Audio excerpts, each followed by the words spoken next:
మరణము కాదు శాశ్వతము పరలోకమే మనకు నివాసము. ఈ మరణము కాదు శాశ్వతము పరలోకమే మనకు నివాసము. యేసు తెచ్చెను మనకు రక్షణ, ఎంత అద్భుతము ఆ నిరీక్షణ. యేసు తెచ్చెను మనకు రక్షణ, ఎంత అద్భుతము ఆ నిరీక్షణ. ఎంత అద్భుతము ఆ నిరీక్షణ. ఈ మరణము కాదు శాశ్వతము పరలోకమే మనకు నివాసము. పరలోకమే మనకు నివాసము.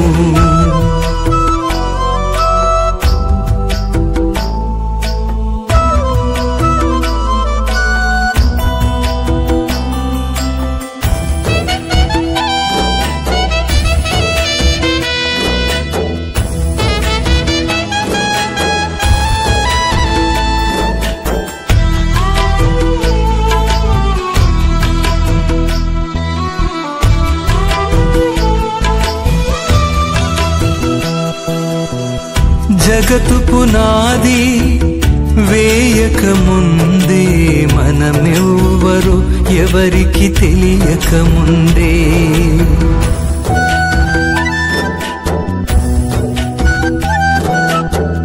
జగతు పునాది వేయక ముందే మనమెవ్వరు ఎవరికి తెలియక ముందే మనలను ఏర్పరచుకున్న దేవుడు తిరిగి తన దరికి మనల పిలిచే వేళ.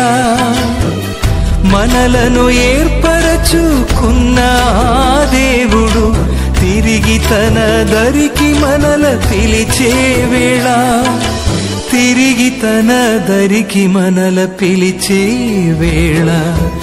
ఈ మరణము కాదు శాశ్వతము పరలోకమే మనకు నివాసము. పరలోకమే మనకు నివాసము.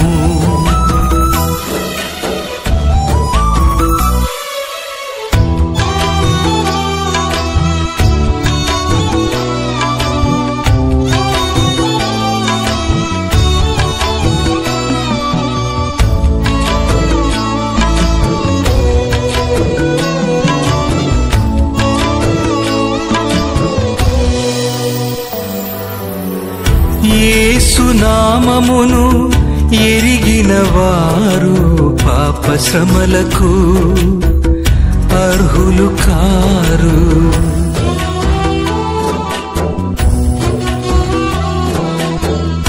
యేసు నామమును ఎరిగిన వారు పాప శ్రమలకు అర్హులు కారు.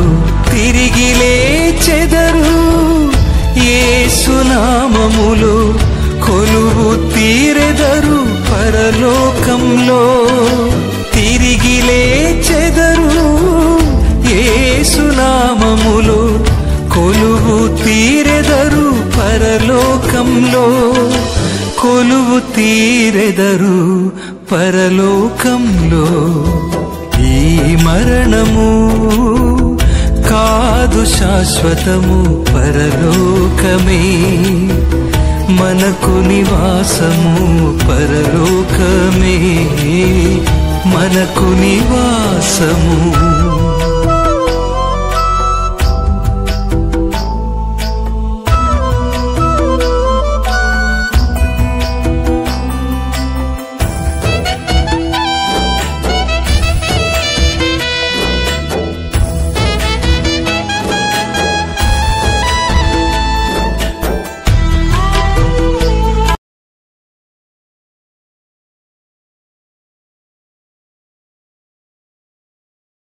కుమారుని శబ్దము విని మేలు చేయువారు జీవ పునరుత్థానమునకు కీడు చేసిన వారు తీర్పు పునరుత్థానమునకు బయటకు వచ్చేదరు. అది ఒక కాలం వచ్చుచున్నది, దీనికి ఆశ్చర్యపడొద్దంటున్నా. కనుక ఒక కాలం వస్తా ఉంది, సమాధిలో నుండి బయటికి వచ్చే టైం అది. అది అందరూ ఒకేసారి రాదు. మేలు ఉన్నది, కీడు ఉన్నది. మేలు చేయడం అంటే దేవుని నమ్ముకున్న వాళ్ళు దేవుని యొక్క పునరుద్ధానం అంటే అక్కడ జీవ పునరుద్ధానం అని రాశారు. జీవ పునరుద్ధానంలో శ్రావణిని మనం చూస్తాం. ఆ నమ్మకంతోనే మనం ఇక్కడ ప్రార్థన చేస్తాం. ఈశ్వరుడైనా చచ్చిపోవాల్సింది. అయితే మరణం తర్వాత ఏమిటి అనేది ఒక క్వశ్చన్, ఒక ప్రశ్న మనిషికి రావాలి. చచ్చిపోయినాక ఏం జరుగుతుందో బతికున్నోడు తెలియదు, చచ్చిపోయినోడు కూడా వచ్చి చెప్పడు. అయితే చనిపోయిన తర్వాత ఏమి జరుగుతుందనేది ఒక బైబిల్ మాత్రమే తెలియపరచగలదు మానవ జీవితానికి. దానికి అనుబంధమైన ఒక మాట గుర్తు చేస్తాడు. యోహాను సువార్త 5వ అధ్యాయం 24వ వచనంలో ఒక మాట చెప్పాడు. నా మాట విని 28 దీనికి ఆశ్చర్యపడకుడి. 28 అందరు గ్రహించాలి. దీనికి ఆశ్చర్యపడకుడి, ఒక కాలము వచ్చుచున్నది, ఆ కాలమున